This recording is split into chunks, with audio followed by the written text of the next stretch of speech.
Ladies and gentlemen, this is TVP World. You're watching another edition of Break the Fake, where we debunk fake news and combat false narratives. I'm your host, Benjamin Lee, and let's get rolling. Russia, once again, is on a mission to concoct excuses for rattling its nuclear saber at Europe. The latest villain in the Kremlin's melodrama? Poland's missile defense base in Redzikowo, a site that's purely defensive, designed to intercept long-range and intermediate-range missiles. But who cares about facts when there's propaganda to be made? For Moscow, this modest facility is somehow a threat worthy of nuclear war hysteria. Let's not forget that Russia has been happily pointing its own missiles at the West from Kaliningrad since 1945. It's a textbook definition of hypocrisy, accusing others of aggression while planting nuclear warheads in Belarus and on NATO's doorstep. But hey, logic and self-awareness have never been Russia's strong suits. Наше сегодняшнее расследование посвящено теме, очень важной не только для Беларуси, но и для общей европейской безопасности. Теме, которая подвержена массовым спекуляциям и циничной лжи. Я не планирую размещать здесь ядерное оружие, производить здесь ядерное оружие, создавать и использовать это ядерное оружие против кого бы то ни было.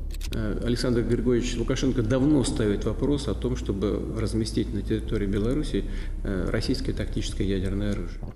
And then enters Maria Zakharova, Russia's foreign ministry spokesperson and full-time doomsday enthusiast. In her latest tirade, she declared that the Redzikowo base raises nuclear risk levels and placed it on Moscow's list of priority targets. Yeah, you heard that right. Russia is losing sleep over a defensive installation while maintaining its own arsenal of offensive weapons aimed at European capitals and targets across the continent. Classic Kremlin drama. The reality? Well, Redzikowo is about as threatening as an umbrella in a rainstorm. Its sole purpose is to protect against ballistic missiles, not to provoke a nuclear apocalypse. But in the Kremlin's alternative reality, every shield is a spear, and every precaution is a provocation.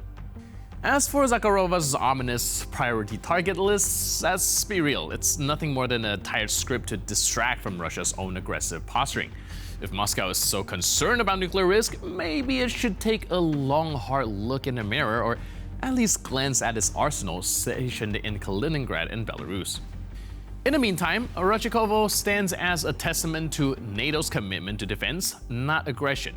And Russia, well, it stands as a testament to the art of manufacturing threats where none exist. Bravo, Kremlin, your flair for melodrama remains unmatched. Staying in the Kremlin, Dmitry Peskov, Putin's perpetually grim-faced mouthpiece, has declared that present-day global tensions surpass even the Cuban Missile Crisis in terms of escalation. Bold statement from a country that spent the last 2 years reminding the world why nuclear bunkers were ever a thing.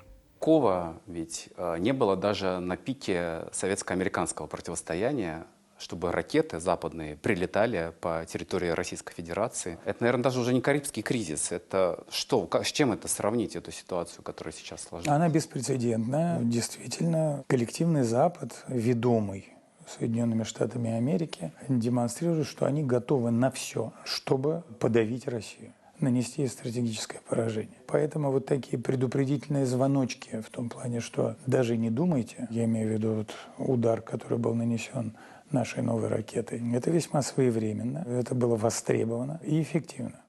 So apparently, the collective West, led by the dastardly United States, is hell-bent on strategically defeating Russia. This, of course, comes from the same regime that sees NATO defensive system in Poland as existential threats, but somehow expects the world to overlook the Iskander missiles neatly parked in Kaliningrad and those shiny nuclear-tipped rockets stationed in Belarus. Defensive measures? Oh no, those are just patriotic decorations. Перепуганный Зеленский понесся в Будапешт на неофициальный саммит ЕС, посвященный новой реальности при Трампе. В Киеве боятся, что Трамп не только оставит Украину без поддержки, но и лишит ВСУ боевого духа. Именно поэтому сейчас все усилия украинских попрошаек сосредоточены на Европе. Мы готовы и к мирным переговорам, но только не на базе каких-то хотелок, название которых меняется, значит, от месяца к месяцу, а на базе реалий, которые складываются, и на основе договоренностей, которые были достигнуты в Стамбуле, на базе, исходя из реалий сегодняшнего дня. Сложившиеся реалии и начать договариваться. А договариваться, да, уже стали говорить, да у нас вообще-то мы уже в Курске все, что хотели, выполнили, может, все мы вообще смотаемся. Не, ребята, вы не можете понять главного. Да нам вообще плевать, что вы думаете, нам плевать на ваши планы, нам плевать, у кого что вымаливать. Мы не будем с вами ни о чем договариваться. Мы будем вас уничтожать. Уничтожать. А с Путиным языком ультиматума говорить бесполезно. Вас мы будем уничтожать. Точка. При том, что интересно, что в какой-то момент времени вы даже поймете, за что. Потому что украинское политическое мышление – это по своей форме предательство. А предателей надо уничтожать. Украина сегодня, на мой взгляд, она приобрела вот тот образ, который должен страшить всех. Это образ, это мем. Это государство-призрак, это государство-наемник, это государство-террорист. Жалко, что Запад еще не пришел в это состояние. Но нам с этим надо работать. Нам надо работать для того, чтобы вбить в голову буквально о том, что пример Украины, он просто никому, нигде не должен повториться. То есть методики, которые они наработали, меры, которые они принимали, вот этого ничего. But the piece de resistance, Russia's latest show of unprecedented power, the successful test of the new Orshenik missile, which, brace yourselves, allegedly obliterated a military-industrial site in Dnipro. Naturally, Russian state media called it a successful test under combat conditions because nothing says diplomacy quite like targeting infrastructure in a neighboring country you've been actively invading for nearly 2 years. Truly, masterpiece of restraint and goodwill. Peskov's ominous tone, of course, is just another page from Russia's well-worn playbook of fearmongering and victimhood. The West wants to crush us, cries the nation whose tanks rolled into Crimea and whose missiles routinely fly over Ukrainian cities.